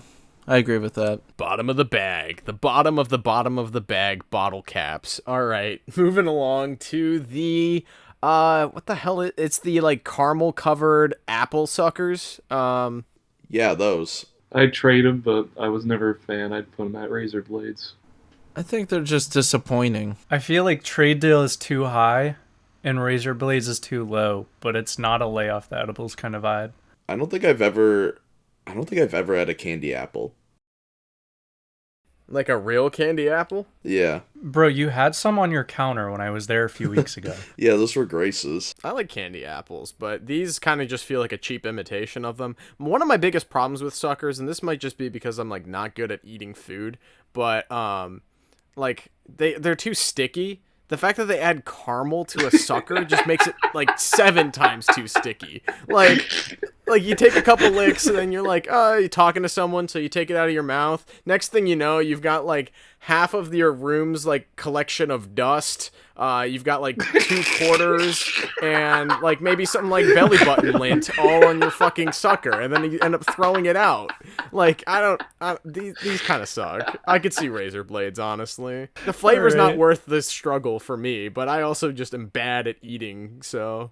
Nate, I never had that struggle, but I could agree with the razor blades part. Like, look, the bad at eating got me, but I'm so confused on how that even happens. yeah, I'd put them at razor blades. Razor blades. I don't have a vendetta against them like Dots, so they can be at the top of razor blades. All right, up next, the Crunch Bar. Probably, I don't know. I feel like this one's often slept on. Crunch Bar is good, but I think it's if we're gonna include the whole variety, I like the little bits more because I just like, I don't know, it has a little. Oh, Bunch of Crunch? Yeah, that's what it's called. Oh, sheesh! Bunch of Crunch goes hard at the movie theater. Like, just for Bunch of Crunch, I'd put it at GOAT, but if just for the bar itself, I'd put it good at any time. John, Josh, what's your guys' stance on the Crunch dilemma? I think I'd rather go for a Crunch than a plain old Hershey bar. My only issue is it's like always like my 5th choice. Like I'm never like, oh yes, a Crunch I don't think bar. the chocolate's that great. Yeah, I agree with that. The consistency is a little weird. this is my favorite just like chocolate and one other thing candy bar. I think Goated might be a little high, but if 2 of you guys feel that way, I like Crunch a lot. It's good at any time. I definitely think goated is good. Josh and John, where do you guys want Crunch? Don't really have a vendetta for or against it. I think it's solid anytime. I'm good with that. All right, we're making a stance here. Crunch is just superior Hershey's, I guess. Yes. Especially the cookies and cream one. Oh, true. Up next, Double Bubble. That's not edible, so does it really count? You can definitely swallow it and not die. Okay, then in that case, put it in goated. Wait, you guys haven't been swallowing Double Bubble this whole time? See, like when I played baseball, we never had Big League Chew. We always used Double Bubbles. I mean, dude, the first 15 seconds of Double Bubble are like heaven on earth. And then it's just like, what am I chewing on? Oh, yeah, that's right. This like stale, like dried out piece of gum that's still in my mouth. Like if you popped one of these in your mouth before like going and playing an inning of baseball, by the time the second batter's up to plate, you're like, oh, Jesus, I need to spit this out. Like, I'm dehydrated. To me, this is like the definition of trade deal cannon fodder, because like you're like, oh, gum, it's a long-lasting candy. You can keep it around for a while. It's always good to just pop one, take them to school. You're chewing on Double Bubble. You can blow bubbles and impress all the cool kids. I don't know. This is like the dollar bill of the currency. Like All the cool high schoolers. yeah, impress the cool fifth graders in the back of the bus by blowing a bubble the size of your head. Put it at the. I think it should go at the top of trading. You should go at the top of trading. Up next, we've got the assorted flavored Tootsie Rolls. These are goated. I think they're goated. I agree. I think all of those, it's wild. Like, they're flavors that don't make any sense, some of them, and they're just fantastic. They're better than Tootsie Roll. You look at I remember when I was a kid, I used to be like, ew, fruity Tootsie Rolls, disgusting. But these, I think the vanilla one is so good. I even think the yellow one's good. That vanilla one is really good. For me on Halloween, I always like literally these would be like the first things I like eat and go for. I always love these. I was gonna ask, do you also stand with this? I think they could go into goated. I think that they might be the best candy that you only see around Halloween time. I'm thinking they're a prime contender for the top of great around Halloween. Just because, like, I've never seen these in the wild. I have looked for them. I'm sure I could go on Amazon and buy assorted Tootsie Rolls for, like, you know, a gallon-sized tub for, like, $25.50. But I'm not going to do that. These are, like, the cream of the crop. Like, the Halloween search and find. Like, what you gather. These are the ones that always stand out to me. I think they're the best of the bundle when you go trick-or-treating. So if that means goated in this context, then yeah, I think they belong right up there underneath Kit Kats. Because I've never seen these either in the wild either. It's just literally been just more of a Halloween thing. It would be over Nerds, definitely over Nerds if it goes and good around, like, you know, only good around Halloween. Definitely better than Nerds. Well, it sounds like 4 people wanted it goated, so Yes. there it is, goated. Yeah, I don't strongly disagree or anything, but I was just very surprised of how strongly everybody else was about that candy. We are a weird group. I don't know. I feel like someone's going to have a really weird take further down this list. Maybe. Up next, we've got Fun Dip, the crack cocaine of candy. This is the top of edibles. Yeah, I agree with Nick here. This shit was this. Ugh, you get so wired as a kid eating this, and it just tasted so good. Can we talk about how cool the blue one was, too? It turned your mouth green. That was so cool. And I wouldn't even eat these right. I would dump the sugar into my mouth and then eat the stick afterwards. You're an agent of chaos, Parolski. When did Fun Dip come out? The Reagan administration. Yeah, that's what I'm saying. 1989 is when Fun Dip came out? No way. Did Reagan do this? Was this part of his cocaine initiative? Was to get kids hooked on the feeling of I don't know, I guess having a sugar rush and putting powdered stuff in their mouth? Save it for the President's Day episode. Okay. Up next, we've got Everlasting Gobstoppers. Disappointing.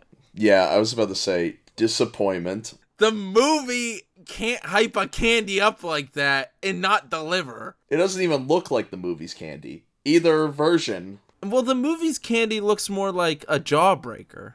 Yeah, and in theory, these are miniature, multi-layered, flavor-changing jawbreakers, but they're like the size of an M&M, and there's like 100 of them in a little box. Yeah, they're meh. I'd rather get a big jawbreaker. These are definitely worse than bottle caps. I agree. I feel like the bottom of the bag makes sense. I don't know anyone who would trade for these. Like, I wouldn't give up a Snickers bar for Gobstoppers under any circumstance. Are those gummy bears? Yeah, Haribo gummy bears, or just, I guess, any gummy bear. Oh, man. Until a few years ago when I had Black Forest gummy bears, these would have been goated. I think these are good anytime. I put them above the Tootsie Pops. I agree. They have sour, like, gummy bears, and honestly, they're better than Sour Patch Kids. All right. You don't have to tell me twice. Why are Junior Mints on this list? Get that out of here. Why don't you like the Junior Mint? Mint Junior over here. I got a few problems with him. We have York later on this list. I'm not a huge fan of York. Those are so much better than Junior Mints. It's like a disappointing freaking M&M. But John, according to Cosmo Kramer, who's gonna turn down a Junior Mint? It's chocolate, it's peppermint, it's delicious. I'm kidding, I'm not a Junior Mint guy myself. I mean, they're not razor blade tier, but if Kramer likes them, they might be lay off the edibles. Yeah. They're not better than hot tamales. No, I'm thinking the bottom of lay off the edibles. I'd rather have Big League Chew. All right, up next, we've got Laffy Taffy. I mean, there's a lot to factor here. One, it's a taffy type of candy. I'm personally big fan. Two, all the flavors that I've had are solid. I mean, obviously the strawberry one's probably the best one, but the banana one, I don't normally like banana flavored things. Banana Laffy Taffy goes hard. And then there's jokes on every wrapper. Like, hello, this is entertainment and candy. And those jokes are funny. I mean, it's better material than I could write. This is like a Michael Scott take. I think it's a lesser Airhead. That's it. Like, I think they're just, like you said. The thing is, all of the Laffy Taffy flavors are good. You know, like, it's taffy, so you can't expect too much, you know?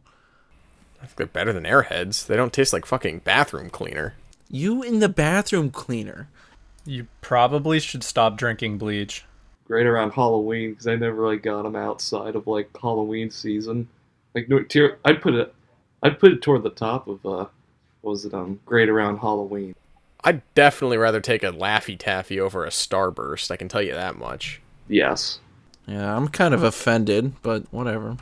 What are you guys thinking then? Like, wait, what's your opinion, Josh and Alden? Is this trade deal cannon fodder? I think it's fine. It's great around Halloween, and I agree with that, but it's not, like, above Starburst. I'd say it's above Swedish Fish. If you put it in between Skittles and Swedish Fish, I won't feel as offended. Yeah. All right. Speaking of bathroom cleaner, we've got Lemonheads. Why is this here? Go away. Solid anytime. What? Solid anytime. It's either trade or razor blades. The only time I've ever had Lemonheads and been, like, okay with it was this time I went to Pioneer Day in 3rd grade, and we worked in the graveyard, counting how many dead people there were, and then we corralled some chickens, and then they paid us in Lemonheads. And I don't know if they were like some cheap off-brand or whatever, but they were good. I liked them a lot, and ever since, before or after, hell no, Lemonheads blow. They're bad. Bro, this is like one that never shows up on Halloween, and I could never eat, and it was definitely one I would trade pretty much any candy I had for. I wouldn't say it's goated, but it's definitely great around Halloween for me. For me, I always weirdly got the Lemonheads, and I always got upset, because like I had one year, and it's just after that I Then hated you would have it, had like any pick from my candy bag. I don't have like a hatred towards them or anything, but I can definitely understand why people don't like them. I just have like a thing for lemon flavored items. It's a trade deal cannon fodder. Maybe a top contender for that category then, because I guess there's a cult following to them. I got paid a day's labor for a Lemonhead once. This might be a $5 bill. Up next, we've got Lifesavers Gummies. I think Lifesavers Gummies are better than Starbursts. What? Disagree. These are just bad fruit snacks. What the fuck are you on, John? Whoa, they're better than Are you that. gonna knock, like, what was it, Lifesavers Gummies, bro? I love the whoa, settle down. Hold on.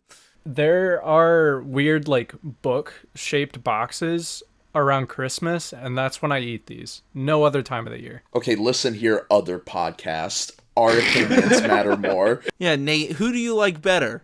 That's what I thought. Well, I don't like Lifesavers Gummies, I can tell you that much. I'd rather just have Welch's fruit snacks than this shit. Gushers are better than that, though. Gushers, fine. Gushers are fine. Gushers are Swedish fish with liquid in them. Dude, Gushers from a Halloween, from trick-or-treating, that's the best, because you don't expect it. Or like when there was always that weird older guy down the street who would sit outside on his boat the whole night, and he'd give you like a Pepsi or something, and he'd be like, Mom, can I drink this? Oh, hell yeah, dude. That guy rocked. But for the gummies, I put them in, like, honestly, bottom of the bag. Like, I put them, like, above Milk Duds. Okay. I think that's a pretty good take. I'd rather have a Three Musketeers than a Lifesavers Gummies, but I feel like they're definitely more consistent than Bottle Caps, Gobstoppers, or Milk Duds. And also, like, and it's stuff during Halloween, because, well, I don't know if they did, like, little baggies with more, but, like, I just remember I'd always be upset, like, just, because it would, there's only ever, like, one in, like, a little, like, the fun size packet, like, one little gummy, like, Lifesaver gummy, and I just feel cheated. So I'd be like, what, I want more? A singular gummy. Just literally, it's like a singular gummy. That's the most Nick thing to happen. Wow, I got a candy bar. Wow, I got gum. I got a rock. I got a singular individually wrapped gummy. Nick. Nick's even sadder than Charlie Brown, bro. All right, Mike and Ikes. Okay, not necessarily Halloweeny, but movie theater candy. I think, They're top tier movie theater candy. Yeah, I agree. Yeah, this is definitely solid Yeah. anytime. I feel like Mike and Ikes are just there's like all the flavors are good, but none of them are too intrusive where you can just pop like 4 or 5 in your mouth at the same time and it still tastes good. And the variations, like the tropical ones are good. Unlike Starburst, the tropical ones are terrible. Like, get those away from me. But the Mike and Ikes, every time they mix it up, they're still good. the Mike and Ikes are also better than the Skittles gummies that recently have come about. The what? They're so disappointing. They don't even taste like Skittles. I think Mike and Ikes belong underneath Snickers and above Airheads. Yeah, okay. Oh no, not above Snickers. That's a division bell. That's a line you can't cross. Up next, the Milky Way. Say it with me, everyone. Goated. Honestly, better than Reese's. A Snickers bar is better than a Milky Way. No. It may be more complex, but I think every ingredient in Milky Way is firing on all cylinders, whereas the nougat or whatever, the good creamy kind of stuff that's in there in a Snickers is underpowered. It doesn't deliver in the same way that a Three Musketeers or a Milky Way's interior does. The structure, that nougat, whatever that fluffy thing is, it's not as good in a Snickers as it is in a Milky Way. The caramel... No. Chef's kiss. It tastes so much better in a Milky Way than it does inside of a Snickers bar because there's too much going on. None of the ingredients are firing on all cylinders. And the peanuts are just like there because they're like, it has protein in it. It's good when you're hungry. But a Milky Way, if I want like a dessert or a treat, oh my goodness, it doesn't get better than that. It's on the same level as a Twix and a Kit Kat for me. You two, Nate and Nick, are writers, and you guys look like the type of guy that would like Milky Ways a lot. Bro, I'm not, and I love Milky Way. Oh, then go away. If we have like highlights of like different audio bits throughout season 2, that's got to be one of them. Josh, what's your stance here on the Milky Way? I don't think it's better than Snickers. It's fine. I don't have a lot of love for it like you guys have for it. It needs to be goat. I think it's definitely better than the 5 Tootsie Roll flavor All right, things. respect. I don't know if I can agree with that, but it doesn't upset me. I feel like Milky Way should be higher. Nick, Stop. I think the variations of Kit Kat definitely outweigh Milky Way. I think the texture variation of Kit Kat and Twix is so refreshing where I kind of agree, but my favorite of the top 4 right now is definitely Milky Way. But I'm happy to see it there. I can see that. Like, I feel like we have a pretty solid top 4 still. I honestly don't feel like that's going to change much. There's only one of these that I think's a contender. If it's what I think you're thinking, I hope it's not. Up next, we've got Now and Later. What? Now and Later? What is These this? are solid anytime for me. They're like they're kind of like a mix between like a Jawbreaker and Taffy, I think, right? Because like you start them and they're hard as shit. You can't bite into them, and then like over time it like slowly melts in your mouth and gets kind of chewy. It's weird. I think you have to warm it up for it to like be chewy. They're pretty good. They taste really good. I think they're okay. I don't like the flavor so much, so it's not something I want to keep in my mouth for like 15 minutes or whatever. but I like the premise. I think it's a cool idea. It's probably more in line with what the Gobstoppers should have been. This looks like something I would like. They're hard to chew on. Yeah, it's kind of like in the same level as like Laffy Taffy, where you only really see it around like Halloween and maybe like Valentine's Day. Yeah, it's definitely like a longer lasting candy than something like that, which as a kid was always cool because it's like, yeah, I gotta have candy for 15 minutes instead of 15 seconds. But I don't know. I haven't had a Now and Later in probably a decade or longer. I don't know how I feel about this. I think it could go in bottom of the bag, honestly. Maroon 5 was still a decent band when Nate had a Now and Later. I think this is better than Lifesavers Gummies. Yeah. Yeah, that's good. Yeah. I'm with that. Up next, we've got Payday. Another one that I think is super underrated. Another one I think should be in razor blades. I'd say razor blades. I think paydays are like $100,000. If you're getting paid $100,000 on payday, you're dead to me. Eat the rich, said Alden. I feel the same way as I do with like the $100,000, where these are kind of only spotted around Halloween, unless you have someone really condescending who's like, "You ready for payday?" And then they're like, "What?"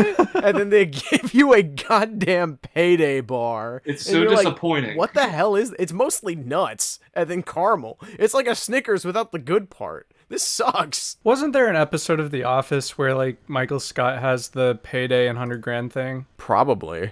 I had a teacher in high school completely like reenact the scene and gave some winner of some competition both of those. So are we thinking great around Halloween or bottom of the bag? Because this could go at the bottom of the bag for me. Bottom of the bag. Bottom of the bag. These suck. Pixie sticks. I think I know where this one's going. We know where this is going. Goated. Edibles. No, it's not going in goated. Oh, I thought it was going in goated too. Really? Dude, you just take a whole roll of them and cut them up and then down the sugar. It's like better Fun Dip when you get a bunch of them. I used to eat Wheaties for breakfast because like I like plain cereal, and sometimes I'd add sugar to that. And right after Halloween one year, I was like, what if I add Pixie stick instead of sugar? Bro. That actually sounds like an interesting My idea. third eye opened that day. I transcended. That's when I became slightly more than a man and less than a god. That's my origin story. Yeah, real talk. These are lay off the edibles for sure. If Fun Dip is crack, this is cocaine. Sometimes I'd eat the Tootsie Roll stick. The Tootsie Pop stick? That's nuts. It's just paper. I thought I was the owl. I blame Fun Dip for making us eat inanimate objects because we thought like, oh, what if all candy comes with a bonus second candy that's made for eating the other candy with? So then like we just started eating lollipop sticks. Yeah, we've been really screwed over by candy companies ever since Reagan introduced that Fun Dip. Up next, Ring Pop. I have a take here, but I want to hear your guys' opinions first. Why the hell would anybody think it's useful? It's more inconvenient because the ring never fits. I got tiny hands. The rings fit perfectly, even today. These were definitely like a fashion statement on Halloween. I put it in was a good around Halloween, but also I would trade these. I agree with you, Nick. It's very seasonal, I think. I don't know. I would eat them anytime, but I wouldn't go out to get them. I remember seeing these at the swimming pool, honestly, during the summer more often than I did, like, during Halloween. Like, I feel like there were several years no one even found a Ring Pop trick-or-treating. It feels weird to me that, like, I don't know, like, I feel like a ring pop is not the vibe for a swimming pool. I mean, you got 15 minutes to kill while the lifeguards are smoking. Or whatever they do. I don't know. It's not 15 minutes isn't long enough to eat a meal, and they disappear. So I'm assuming the teenage lifeguards are just fucking chain smoking on their break. It's good for the lungs, you know? My scorching hot take here for the Ring Pop. I mean, we've talked about a lot of really strange candy in the lay off the edibles tier. We've got Big League Chew, which is essentially just dip, like smokeless tobacco. We've got Junior Mints, which are menthol cigarettes, which are now banned in the United States. We've We've got hot tamales, which are kind of a fun like departure from the normal candy experience, where it's more of a shared experience with your friends. Then you got the pixie sticks and Fun Dip, which are the crack cocaine duo there. But ring pops might symbolize the scariest drug of all, and that's marriage.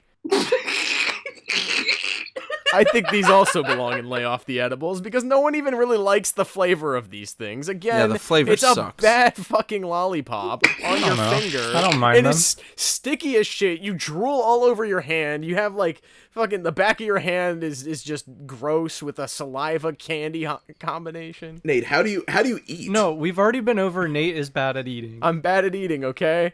And marriage scares me, so this is going in Lay Off the Edibles. Okay, whatever, I don't care. Nate, you'd probably get even more messy with the Juicy Drop Pop, but that shit was fire. I think those. I've were only better had than the one rings. Juicy Drop Pop ever in my life, and the way I went about eating that was I didn't even take the stick out until Squirted after the I juice in your I mouth. finished I all the do that. juice I do and then that. ate the stick. Kind of like how you do Fun Dip. Yep. No, that's how I did it with Juicy Drop Pop as well. So, we don't have to go with Lay Off the Edibles if there's a different take for Ring Pop. I think it's good trade deal cannon fodder because it's rare enough around Halloween where there's like that one kid who's like, yeah, it was my goal to find a Ring Pop this year. And you're like, cool, give me your king-size crunch bar and we're even. Yeah, and like your little cousins that were girls dressed as princesses already, you'd be like, oh, look, here's a Ring Pop, and then trade them for like a really good candy, like a Snickers bar. Then they'd be like, it wasn't green! It's like a symbol of power for like elementary school kids after Halloween. Or like when you're playing a review game and you get one, and you're like, kiss my ring. All right, Sour Punch Straws. Oh, so good. Oh, yeah. What I used to do in middle school Uh-oh.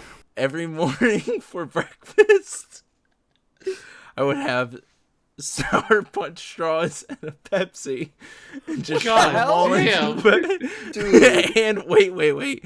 On special days, I would get sour Skittles as well. And that's how I survived before I was drinking coffee. How the hell do you not have diabetes? Well, I was not on the sports yet. teams back then, so I don't know, though. That still seems risky.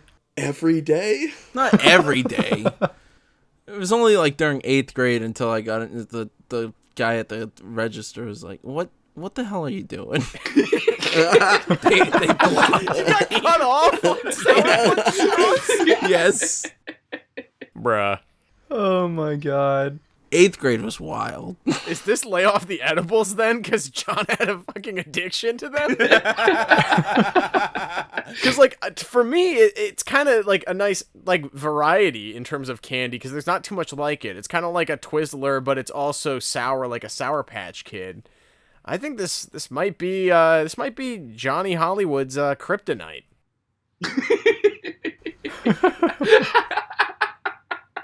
And I remember I went to get Airheads Extremes thinking they are not even sour. I was like, what the hell is this? Up next, Sweet Tarts. Goated. Absolute best candy. Including variations, absolute best candy. Have you had, like, the small chews or the larger chews? The chews are good, yeah. Yeah, there's a lot of variants. I like the bigger sized Sweet Tarts that are like about the size of a quarter instead of like the Yes. dime sized ones. Those ones are really good. Those are incredible. I could see these in Goated, honestly. I think they're very good. Yeah, I'm fine with that. I'd rather have like a box of Sweet Tarts than I would like, a handful of Jolly Ranchers. Yeah, I would too. Not an overwhelming and like too much like sugar kind of feel to it. It's a great sugar candy to have at like, it's like midnight, you're like watching a movie or something, and you're just like, I want something. They're perfect for that. The Warheads Extreme Sour, whatever the hell they are. John, where's this rank on the sour ranking? This is a whole trip.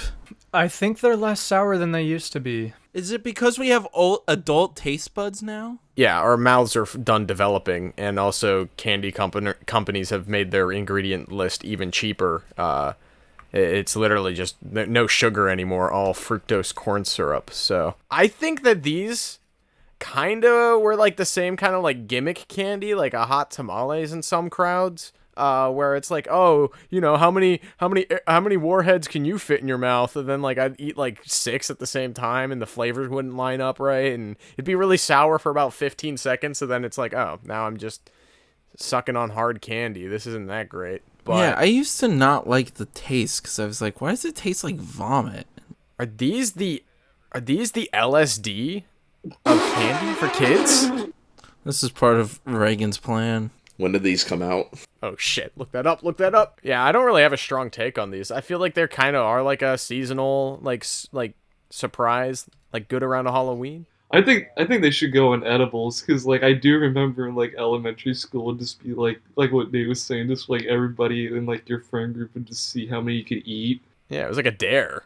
I can't. I haven't had these in so long. Like for me, like I don't know if they're are they more sour than sour Skittles? Because like for me, Yeah, just a little bit. I don't know. Maybe I freaked because like with me, I just know sour Skittles. It looks like my face is like having a seizure and freaking out from how sour they are. I like sour candies, but I just look like I have a problem when I eat them. You always look like you have a problem. All right, I think the middle of lay off the edibles works. I mean, they're a fun gimmick candy, but it's not like I'm going to sit there and crush a whole bag. I mean, Alden, would you eat a whole bag of these in like one go? Not necessarily. We've got 2 left. The York Peppermint Patty, I feel like, is one of those very polarizing ones. I think it's like you either love it or hate it. It's my dad's favorite candy. It's also my mom's favorite candy. It's my dad's favorite candy. Is it just actual boomer food? Actually, yes. Yeah, it's my grandma's favorite candy too. You know when they're like, oh, when I was growing up, I only had 5 TV stations. That was York, apparently. Same thing. We only had 3 types of candy growing up. Not this variety today. Yeah, I mean, I feel like they're good. It's where they got the flavor profile for Thin Mints, which we've established are one of the best Girl Scout cookies. So I think the chocolate and mint variation works pretty well. I think there could be more chocolate. Than like mint filling is like kind of weird. It's like an Oreo. Don't they have York Thins? I think those are better. Never been a fan of the York. It's like because I just get always disappointed by the mint. Is it not minty enough for you? No, it's too minty. I'm not about the mint. For me, with my mints, I like them in gum. That's pretty much it. Never been a fan of the whole I can't remember the name of it, with the Girl Scout ones. Thin Mints, yeah. Never been a fan of Thin Mints. Everybody is always like, oh, was it a chocolate chip and mint ice cream? What the fuck? Like I never got the whole freak out for like the minty like combinations within candy. Like for me, mint and gum go hand in hand. But anything outside of that is like, what the fuck? How often did you guys run into York peppermint patties during Halloween? Because I don't ever recall getting these around trick-or-treating. You know what? That's a good point, because never. Whenever if I did get them, it just went right to my dad. Like, he just, like, took it from me as we were leaving the door. Sorry, son, that's the dad tax. I always remember it around Christmas time more for some reason. Yeah, I feel like I just saw them at like family gatherings and stuff. There'd be like a bowl of York peppermint patties because it was like all the old people in my family's favorite candy. So it would just be like, oh, okay. These kind of are the Olive Garden after dinner mints, Josh. Yeah. I feel like this is good trade deal cannon fodder though, because I feel like, yeah, your dad, you could like leverage a solid trade deal with him where it's like, hey dad, I'll give you all my York peppermint patties if you drive me to my friend's house after trick or treating. And then it's like, no. You go for the rest of the bowl at home because not enough kids would come and you'd always have extra candy afterwards. Bold of you to assume that my mom didn't dump the entire bowl in the last kid's like bag. Wow. I put it at bottom of the bag because, like, I remember always being like one of the, if I ever got it during Halloween, it was like a rare find. The only reason I don't say trade deals because, like, I don't even remember any kid like from my school liking peppermint patties at like a young age during Halloween. Yeah, that's a good point. Mint is an adult food. Like those weird Kit Kat Japanese flavors that were like adult essentials or whatever the hell they were called. So how do we feel about this? Bottom of the bag? Top of the bag. Top of the bottom of the bag. Yes. Yes. Yeah. Whoa. Above Three Musketeers? Shut up, Nick. You and me are the only ones who like that, Nick. Okay. Speaking of which, No. hot take time. Circus Peanuts are goated. No, they're not. I think they're better than candy corn. I don't think I've ever had a circus peanut. I don't think I've ever enjoyed myself or my experience afterwards after eating a circus peanut. I love Circus Peanuts. I think they're the most unique candy on this list. I mean, I don't ever recall getting any around Halloween, but whenever I'd Neither do I. go to the candy aisle with my family or whatever, these were the ones that attracted me the most. To this day, if I'm getting candy at the store, it's probably Circus Peanuts. Yeah, I remember in college you got like a 5-pound bag or something. Yeah, Megan, for my birthday, and I think for Christmas as well, mailed me a 5-pound bag of Circus Peanuts. They're just marshmallows. Like, they're better than Peeps for sure. No, I disagree. They're definitely better than Peeps. Peeps are literally just a marshmallow with, like, pixie stick coating it, and it's gross. Look, I don't like them, but they're better. Circus Peanuts rock.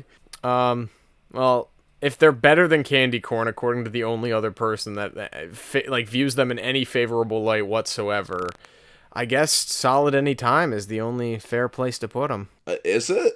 No. Absolutely not. Just there? Like, only one spot better than candy corn? Yeah, they still suck, dude. None of you even got these around Halloween. Alright, candy corn should be in lay off the edibles still, but whatever.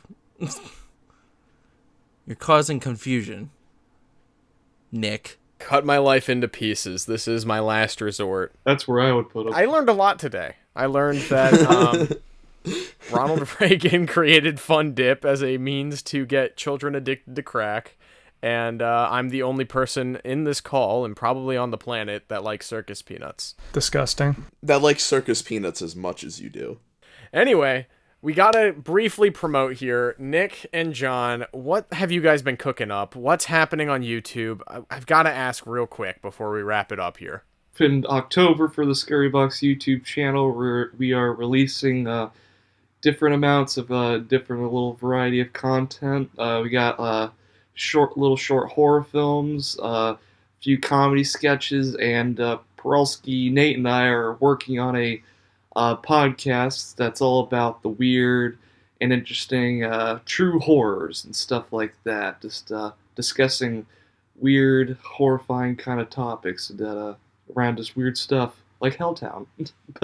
And I think it's a great place to start. I think the Helltown deep dive is interesting. It covers a little bit of everything. The paranormal, the supernatural, a government cover-up, and conspiracy theory. All wrapped in one shitty, superhero origin story. Thanks, guys. And all wrapped around one defunct ghost town in Ohio. It's a fun show, and I'm glad to be helping you guys out with it.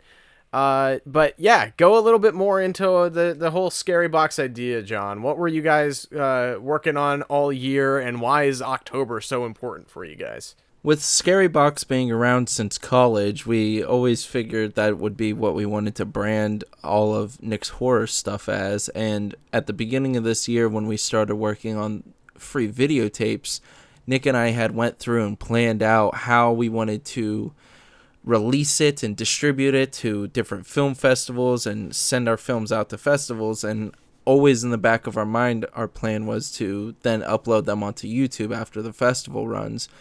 And then I took an idea from something I came up with in 2015 called Fright Night Fridays, where it's just a dump of short films. And me and Nick then started working from there and planned out October to just be a month full of releases, like Nick said earlier. Short films, ghost sketches, and now the podcast. So we're very excited. We have so many projects I can't even keep count anymore. I think we have 16 slated that are coming out. That's awesome. And there's also a couple of deep cuts from our college filmmaking days. You got what, two or three projects we made in college that Four. Oh, my bad. 4 that appear on the release schedule here, and I think some of these it's their first time ever being released to the public, right? Yeah, Nightwalkers is the This is the first time it's finally coming out because I finally finished it. And the Project Paranormals are going to be starting on October 15th, and then each Friday after that we're releasing the first 3 Project Paranormals while the last 2 are in festivals. And that's just pretty much what we worked on throughout this whole year, having an anthology type series where we can take different short films and have a loose connection amongst each of them, and basically just killing our actor Landon every film. Shout out to Landon. And Nick, from the more creative side, how have you feel this year has helped you like progress as a filmmaker? I feel like every time I get a glimpse of one of these short films, you're learning a new technique, or maybe even mastering a new technique. You wanna speak on that real quick? Yeah, like and like when we started doing these, like one of the things Parolski and I, with the especially with the Project Paranormal shorts, like I always try to treat these more like just kind of just like practice, and just trying to think of just how to, and as well as just like taking influence from like favorite directors and filmmakers, and just trying to implement like stuff they did in these like little shorts and stuff like that, and just but yeah, just treating them like a little bit of like practice for being a director and stuff like that, and working with the camera. Yeah, just try to do something new, try to keep it refreshing, just hopefully getting better with each one. If you are listening to this and you want to support Nick and John, click the link down below. Check out their YouTube channel. Our podcast will be uploaded there, as well as wherever you find Duel the Takes currently. If you have enough time to listen to an 1.5 hour long podcast of 5 idiots talking about their favorite Halloween candy, I think you have enough time to watch a 5 or 10 or 2.5 minute long short over on these guys' YouTube. So definitely click that link and show some love. Did you guys have a subscriber goal for October? I would love to get to 500 subscribers in October. So you just want to overtake us, is what you're saying? Yes. We'll absorb you guys into the Scary Box podcast. We're going to become the other podcast. I will say I do own 70% of the rights to the Scary Box podcast, so I don't think we'll become the B show anytime soon. If we can get to 500 subscribers, that would be awesome. I have a lot of faith in us. I have a lot of faith in our reach of approximately 70 people. So you got 70 right there. Anyone who listens to us is a dedicated enough person to go check you guys out. I honestly think what you guys are doing is phenomenal, and I wish more young filmmakers like ourselves were really putting their money where their mouth is, and spending this time, this weird pandemic, impending union strike, and all the calamity that is our industry currently, actually making stuff and making it happen. So I applaud you guys for doing that. And if that concept at all interests you, check out their YouTube. But if you're more of a podcast person like myself, definitely check out the Scary Box podcast. You don't want to miss it. It's how I'm gonna make money in 3 years. So check it out. Thank you, guys. Thank you so much. Yeah, thank you guys. This was a good one.